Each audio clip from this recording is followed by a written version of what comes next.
أيها المشاهدون الكرام، نحييكم من ولاية بدبد، وبالتحديد من مركز الولاية ومن قلب الطبيعة الخلابة بهذه الولاية الجميلة. انظروا إلى هذه المياه العذبة والطبيعة الجميلة الخلابة، يعني حقيقة منظر في غاية الروعة والجمال. هذه النخيل وأيضا أشجار الموز والزيتون أو الجوافة وبعض الليمون وبعض الحشائش الجميلة، وهذه المياه الرائعة العذبة. منظر جميل جدا جدا جدا من قلب الولاية، من قلب ولاية بدبد.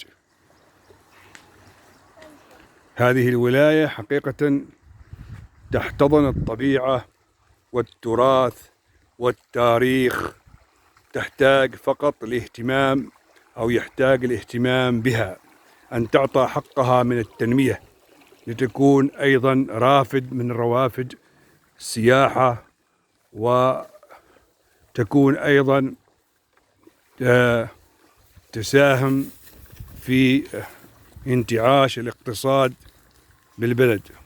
هكذا تراث لديها، طبيعة لديها، مقومات سياحية مختلفة جدا جدا، تحتاج فقط إلى أن أحد يأخذ بيدها لتعطى حقها حقيقة من التنمية والاهتمام، لتكون أحد الروافد الاقتصادية بالبلد.